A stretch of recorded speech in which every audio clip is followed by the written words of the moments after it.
हाय. आज फायनली करूनच घेतलं. पण मी काय करायला गेले होते ते सांगतेच. पण त्या अगस्त्य पण काय करते बघा, मस्ती त्याचीही मस्ती चालूच होती. मी इकडे नाही हेअर स्पा करायला गेले होते, कारण हेअर स्पा करायचं कारण एकच होतं की माझं डोकं खूप दुखत होतं. म्हटलं चला मसाज करून घेण्यापेक्षा हेअर स्पाच करून घेऊया, आणि बऱ्याच दिवसापासून मला हेअर स्पा करायचाही होता. म्हटलं चला आज करूनही घेऊया. आणि डोकं इतकं दुखत होतं, भयानक डोकं दुखत होतं.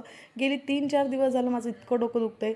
दवाखान्यातही जाऊन आलो, डॉक्टरांनी दाखवून आलो, गोळ्या वगैरे घेतलेल्या आहेत, पण काही फरक नाही पडत. म्हटलं चला थोडं मसाज वगैरे करून घेतलं तर जरा फरक पडेल. आणि छान असा मसाज करून घेत होते आणि इतकं रिलॅक्स वाटत होतं ना, असं वाटत होतं आणखीन करून घेऊ. कितीही मसाज केला तरी मला कमीच वाटत होतं, कारण इतकं माझं डोकं दुखतं आहे.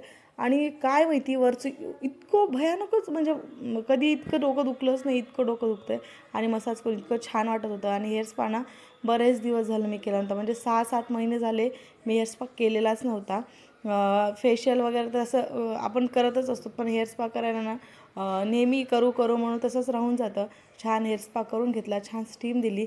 घरी आपण करतो, पण जे काही आपण बाहेर करून घेतो ना त्याची एक वेगळीच फिलिंग असते. आणि हेअर स्पा करून झाल्यानंतर इतकं छान केस वाटतं, एकदम सिल्की सिल्की केस वाटत होते.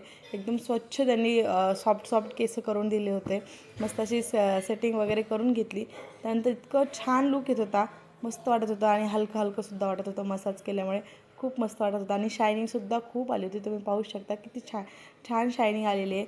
आणि अशी होती माझी आजची रुटीन, आजचं संध्याकाळ, जे की स्वतःसाठी मी दिलेलं आहे.